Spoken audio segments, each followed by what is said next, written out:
Okay, let's begin. Hello everyone, my name's Carl Roberts and I'll be your teacher for this class Intercultural Communication 311. To begin with, please look at the syllabus in front of you. You should all have one by now, I think. This class meets on Tuesday and Thursday from 3:15 to 4:50. We will be meeting in this room for the first half of the course, but we will be using the research lab every other week on Thursday in room 405 during the last 2 months of the class. This is the text for the class, Beyond Language. Unfortunately, the books haven't come yet, but I was told that you should be able to buy them at the bookstore the day after tomorrow. Again, as you see on your course outline, grading is determined by your work on a midterm and final tests, periodic quizzes, a research project, and classroom participation. My office hours are from 1 to 2 on Wednesday, and you can set up an appointment to meet with me at other times as well. Okay, let me explain a little bit more about the class and its objective. Number 1. Describe the condition of homeless in USA. In just the United States alone, over 500,000 people are homeless, with about a third of those being children. Around a quarter of the homeless are employed. But unfortunately, the cost of living for many people is just beyond their means and current income.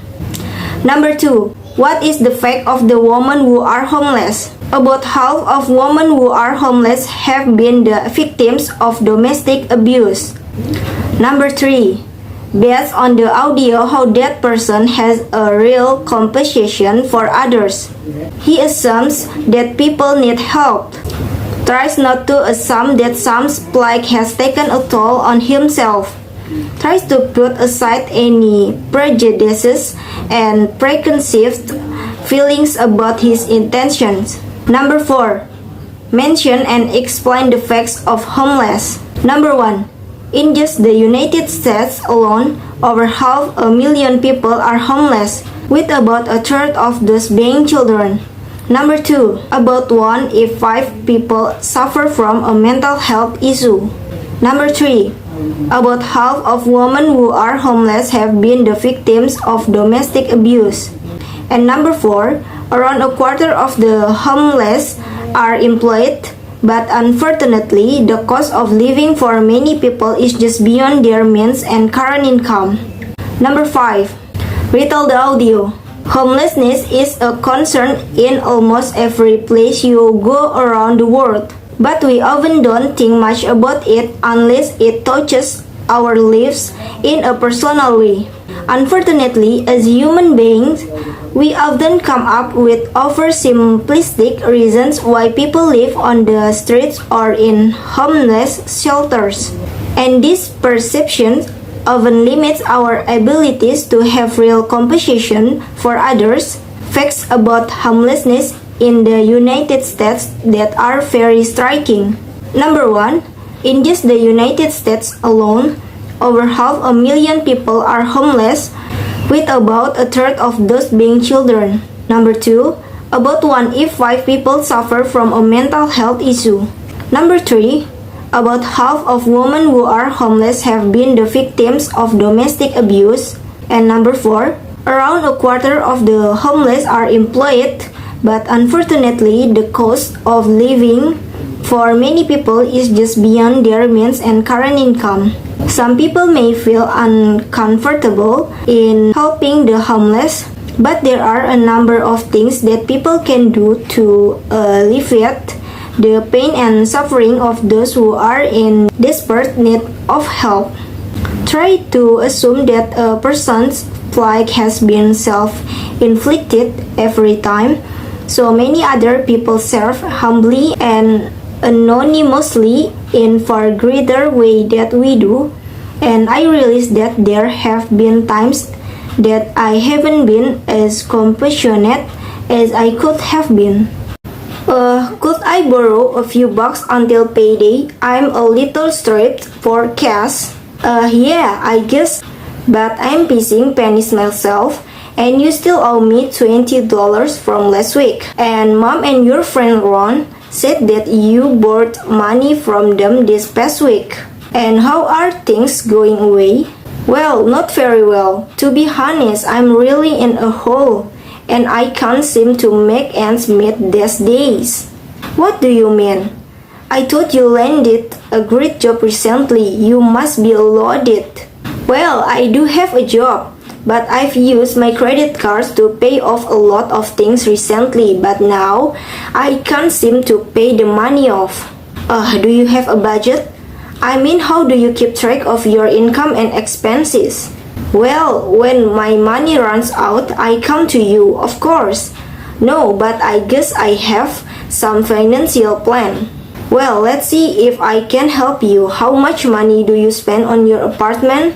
I pay $890 on rent for the studio apartment downtown, not including utilities and cable TV, but the place has an awesome view of the city. $890? Why are you paying through the nose for such a small place when you could find a cheaper one somewhere outside of the downtown area? Yeah, I guess. Okay, how much money do you spend of food a month? Well, I'm not really sure. I think I spend around $600. Well, I go out to eat at least 4 times a week. So the expenses add up. I just don't enjoy eating alone, and I don't have a knack for cooking like you do. Well, I can understand that, but perhaps you ought to buy some microwavable meals you could just prepare at home. Well, I guess I could. And entertainment?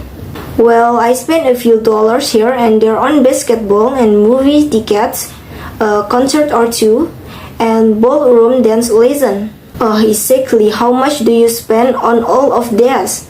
Just a few dollars? Well, about $400 or so.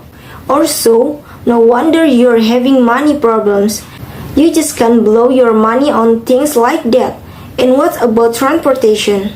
Well, I commute to work every day in my new sports car, but I got a great deal, and my monthly payments are only $550 a month. Come outside and take a look. We can go for a spin. No, I've heard enough. You've got to curb your spending, or you'll end up broke. I suggest you get rid of your credit cards, cut back on your entertainment expenses, and sell your car. Take public transportation from now on.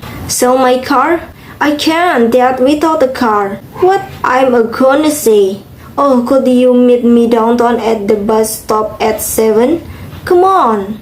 And you need to create a budget for yourself and stick to it. And start with paying off your bills, starting with me. You owe me $50. $50? Wait, I only borrowed $20 from you last week. How did you come up with $50? Financial consulting fees. My advice is at least worth $30.